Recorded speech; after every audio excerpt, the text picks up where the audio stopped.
Greetings, fellow gorehounds, and welcome back to a Blood Splattered vlog. I'm the Horror Guru, and today I'm going to be talking about Fear Street 1978, the second part of Netflix's Fear Street trilogy, which, for those of you who don't know, are adaptations of the R.L. Stine Fear Street books, which were essentially his young adult alternative to his Goosebumps books. They were intended for a slightly older audience, and thus were able to get away with a lot more dark shit. Which is honestly saying a lot, because despite being kids' stories, those Goosebumps books were pretty dark back in the day. Now, with that being said, as previously stated in my Fear Street 1994 vlog, I haven't actually read the Fear Street books myself.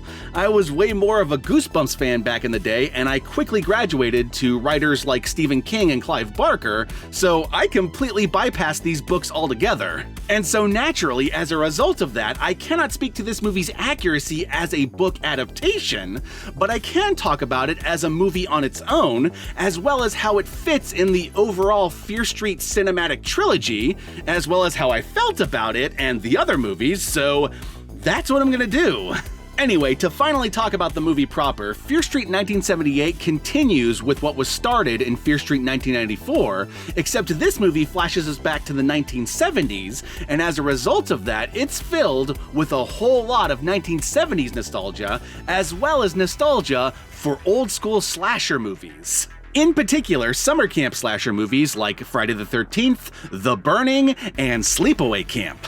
Which of course means this movie is even more up my alley than the last one was, and that's saying a lot because that one was already way up my alley.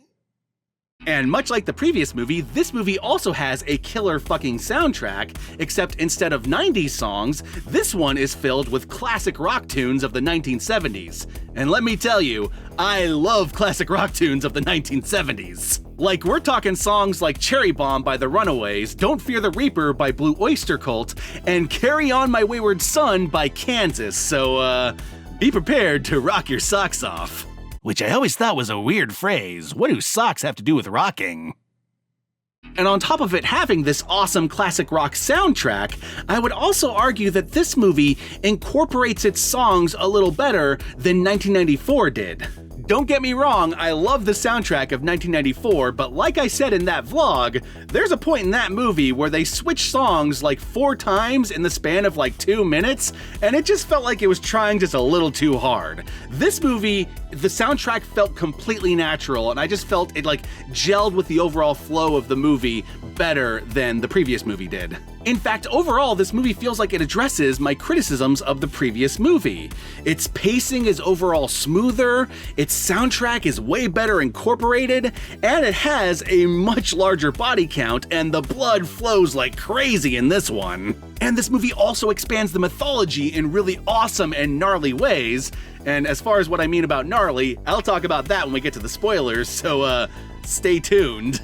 As well as continuing many of the themes I loved in the previous movie. Like, for example, this movie once again has 2 characters at odds because one of them is trying to run away from who she is, while the other of them is dealing with the overall, the weight of living in a town that feels like it's cursed. Which very much echoes the conflict between Sam and Dina in the previous movie, except in this movie, instead of 2 lovers, it's 2 sisters. And let me just say, as someone with a sibling, I very much related to the conflict between these 2.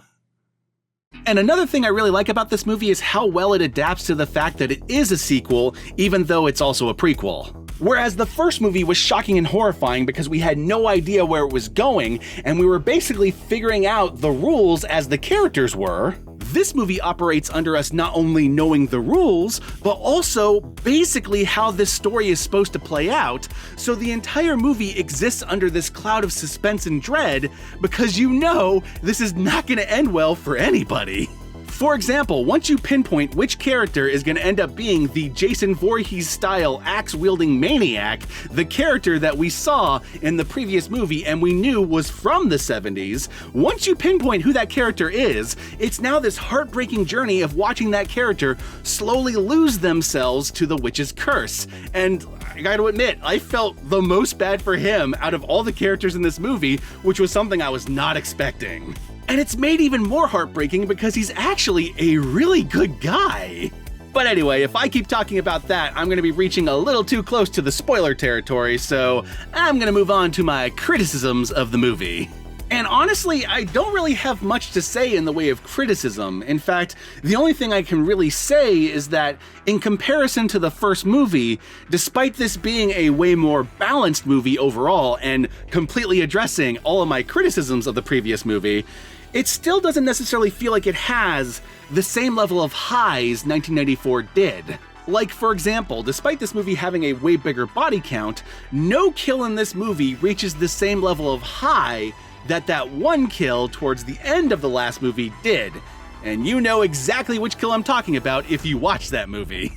And so while the first movie had a kill that absolutely devastated me emotionally and was also super creative as far as kills go, this movie doesn't necessarily have a kill that is that creative, nor does it have a kill that hit me on that same emotional level, which on one hand is unfortunate, but on the other hand, it also does accurately reflect the kind of slasher movies that this movie is homaging. I guess when I think about it, there is one kill that almost came close to that same level of emotional devastation, but that had more to do with the twist attached to that kill than the kill itself. But that's a really big spoiler, so you're gonna have to wait till I talk about that. But needless to say, I did not see that twist coming, and I really should have. Anyway, my fellow gorehounds, Fear Street 1978 is a fun as hell slasher homage, and if you like the previous movie, you're definitely gonna like this one. And even if you didn't like the previous movie, you might like this one more, because this one is way more in the classic slasher wheelhouse. So if you're an old school slasher fan, this is a must-see. It's got a lot more kills and blood, it's got a killer fucking soundtrack that's incorporated way better than the previous movie, and it's got characters that you love. I don't think I love them quite as much as the characters in the previous movie, but I still cared about them, which is still kind of like a rarity for, you know, your classic camp-style slasher movies, so thumbs up to the movie for achieving that. And last but not least, if you are a fan of the previous movie, then this movie continues that story and that mythology in very interesting and crazy ways, so hold on to your butts. And not that this needs to be said, but just in case, if anything I've said in this vlog so far has enticed you to check out this movie or even the previous movie for yourself, they are both Netflix original movies, so if you want to watch it, subscribe to Netflix and watch it there. And with that said, my fellow gorehounds, let us finally move on to the spoilers.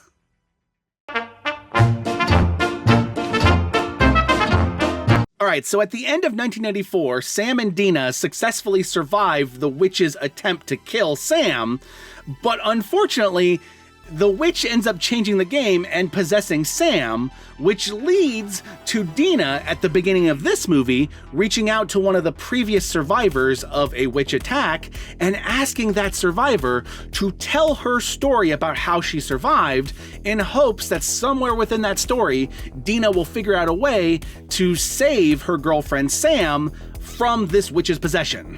And so that becomes this movie's framing device. We have the survivors of the previous movie talking to one of the survivors of this movie who's telling her story about how everything went down back in the 1970s. And like I talked about in the non-spoiler section, I love how much this movie is aware of the fact that we've watched the previous movie, because the whole first act of this movie is completely fucking with the audience in every way it can. Because first off, in theory, because we've seen the previous movie, we know which characters are going to survive this 1978 slashing event. Which means all of these new characters we're introduced to at the beginning of this movie are all pretty much free game.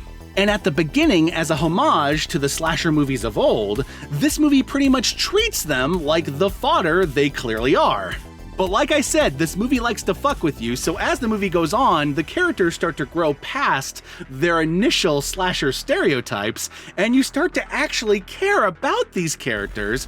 So the fact that they're clearly fodder and going to die because they're not one of the survivors we see in the previous movie, that starts to hang over the movie like this dark cloud of dread and suspense. And that's on top of the movie telling us that the survivor had a sister, and that sister sister dies by the end of this story. So when we're introduced to the sisters in the past, you have this moment of like, oh shit, all right, so that character, Cindy, she has the C in her name that the person in the future has, because we don't know that person's first name except that it starts with a C, so she's likely to survive. So every time the other sister shows up, Ziggy, who is played by Sadie Sink of Stranger Things fame, every time she shows up on screen, you start to dread that as well, because you're like, oh shit, she's gonna die. Plus, really early on, we're introduced to Cindy's boyfriend, Tommy, who's a really nice guy and a really good boyfriend. And this guy, it becomes clear over the course of this movie, is the guy that the witch is going to possess and turn into the potato sack killer. So, and because we've seen the previous movie, every time we see him show up in like the red flannel or standing next to an axe or next to potato sacks, dread starts to sink in and you're like, oh shit. Is this gonna be it? Is he gonna pick up that axe and kill somebody right now? Oh my God, I don't want it to happen because this guy's good. He's a nice guy, he's a good boyfriend, and he's good to the kids in the summer camp. I don't want to see him become a killer and to betray all those kids by killing them. Spoiler alert, he does. He kills a whole bunch of kids. That's another thing I liked about this movie. This movie was not afraid to kill fucking kids. Kids are fucking slaughtered in this movie, and it's fucking great. And it's fucking great. And it's fucking great. Wow, that was a disturbing tangent on my part. Anyway, the point is, the movie does a really good job of fucking with you in the first half of this film. Speaking of this movie's use of dread as well as its tendency to fuck with you, I really like the way this movie handles the character of Alice, which is one of Cindy's former friends, because basically one of the core struggles of this movie is that Cindy, much like her sister Ziggy, are both from Shadyside. But Cindy really doesn't want to be from Shadyside, so she's gone out of her way to try to present herself like a Sunnysider. She even saved up money all summer in order to buy herself a polo shirt so that she can look like one of the proper rich girls. She even pretends to try to be this kind of virginal goody two-shoes that the Sunnysiders tend to act like. Even though, as we find out through her friend Alice, that's not who she used to be. This is a relatively recent development. This also becomes a source of conflict between Cindy and her sister Ziggy, because Ziggy is treated by not only fellow Shadysiders, but also the Sunnysiders as like this outcast girl who everyone makes fun of and belittles. They also call her a witch. Everyone expects her to be the next one to become like the school shooter, basically. And because Cindy is trying her damnedest to hide the fact that she's from Shadyside, as well as run away from Shadyside and escape it, her sister continuously being the, I don't know what else to call it other than the person that can't bullies, and also being a Shadysider who can't hide the fact that she's from Shadyside, her sister starts to represent everything she's trying to escape, and so she treats her sister like shit, and naturally, her sister hates her because of that. But anyway, I wanted to talk about the character of Alice, who is one of Cindy's friends, or at least was one of Cindy's friends, until Cindy started to pretend to be like a Sunnysider and basically abandon her friends. And you really get a glimpse into how Cindy used to be when you look at Alice, because Alice is the kind of troublemaker bad girl, slash stoner character who we're introduced to in her opening scene fucking her boyfriend and doing a whole bunch of drugs. And at the beginning of the movie, you kind of feel bad for Cindy because you feel like Alice just treats her like shit for no reason. But as the movie goes on, like, you learn that Alice is not just an asshole. She actually has a real gripe with her former friend, and this has created such tight tension between them that it's turned both of them into assholes. But at the beginning of the movie, because we're following Cindy, we basically only register Alice as the asshole at the beginning. So at first you look at her and you look at Alice and you go, okay, this is the asshole stoner chick who's gonna die in the first 30 minutes of this movie. And that doesn't happen. It actually happens with her boyfriend. And then the rest of the movie is watching her and Cindy get trapped inside of a cave, and they have to reconcile their friendship, and we kind of learn how where Alice is coming from is actually just as valid as where Cindy's coming from. And in fact, Cindy Like, over the course of the movie, how valid she is, it starts to dwindle a little bit. Her complaints don't seem as valid anymore. It just seems like she's just being a bitch. But again, because they're trapped in this cave, the two of them have to reconcile this, and that was one of the most engaging relationships in the movie to me. That and Cindy and her sister are the relationships that kind of give this movie its soul. And because this movie does this so goddamn well, you end up going on this emotional journey with the character of Alice that starts off with expecting them to die, wanting them to die, then realizing that their complaints are pretty valid and they're actually being an asshole for a really reasonable reason, to realizing that they are not one of the survivors in the future and they're probably gonna die still, to the point where she actually dies. And I actually really like the way they handled it. It's kind of like the Sam Jackson scene in Deep Blue Sea, where she's like giving this speech and then the killer comes out of nowhere and attacks her. I don't think it hits on the same level as when Kate died in the previous movie, but it was still a pretty good kill. And really, that's my main takeaway of these two Fear Street movies so far. They're both really good at taking the established slasher formula, homaging them pretty directly in a way that hits you in the nostalgic feely feels, but then underneath the surface subverting those formulas and creating something that both feels old and yet is fresh and new. And I'll admit, that's a delicate tightrope to walk, and not everyone's gonna walk away from these movies with those feelings, but I certainly did. Anyway, the recording of this vlog has taken way longer than I expected, so I'm gonna try to wrap this vlog up real quick because I've been recording for the past 2 hours, and if you can't tell from the sweat that's developed on my brow over here, it's really hot in here, and I'm starting to lose my voice, and I'm really fucking tired, so I really want to make myself some tea and move on. So here are the last two things I want to talk about in the spoiler section. With the first thing, of course, being the true heart of the movie. And by true heart, I don't mean the emotional center of the movie. That's reserved for the sisters and the relationship between Cindy and Alice.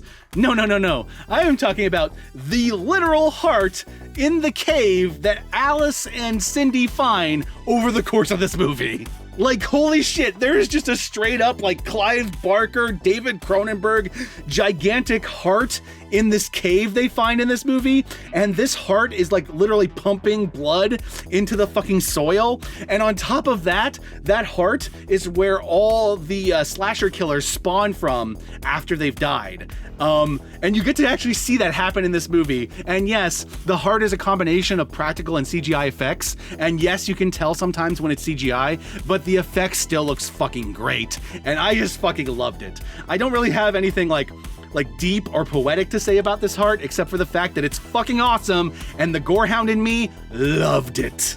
And the final thing I want to talk about in the spoiler section is the final twist of the movie. So if you do not want the final twist of the movie spoiled for you, then pause right here, go to Netflix, watch the movie, and then when you're done watching the movie, come back here and press play from this point forward.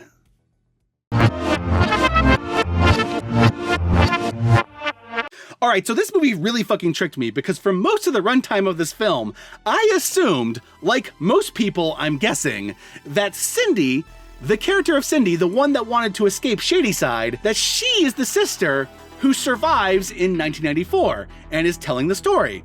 Except as we find out at the end of this movie, she's not. She's really not. There's this really brutal fucking scene in which the two sisters are trying to reunite the witch's hand with her body, which it turns out is what they did wrong in 1994. There was a hand missing and they needed to reunite the hand to, in theory, stop the curse. Which is obviously going to play into the next movie, so stay tuned for that. But anyway, the sisters try to dig up the body, but it's not there, because as we find out in 1994 in the previous movie, it's actually on the road next to a highway, and not where it's supposed to be. Someone dug it up. And so at this point in the movie, the sisters end up getting surrounded by all the other slasher killers, including some new ones that we didn't see in the previous movie, like Baseball Bat Kid, who, holy shit, I want way more Baseball Bat Kid. Baseball Bat Kid is awesome. I hope there's more of him in the next movie, even though I know the next movie is set in 1666. I hope that in the present time, when they flash back, that we see more Baseball Bat Kid, because I love Baseball Bat Kid. Anyway, that's just a tangent. The point is, the slasher killers all surround the sisters and start stabbing and hitting them with a fucking axe, and it's brutal as all fuck. And I'll admit, when this happened, I jumped out of my seat like, what the fuck just happened? And then I remembered, in the previous movie, they found out that the survivor that they're talking to in this movie, that she died and came back to life at some point during the 1978 slashing killings. So I'm like, okay, so Cindy's gonna get back up. No, Ziggy gets back up, not Cindy, because it turns out Ziggy, her real name is Christine. And so C. Berman, the character that we've assumed was Cindy, is actually Christine Berman, not Cindy Berman. If you can tell, I'm starting to lose my voice, so I'm trying to wrap this up real quick. So yeah, that twist really got me. That was actually really good. Well done to you, movie, because that is a twist 2 movies in the making, and I'm surprised that I didn't catch on sooner. I should have.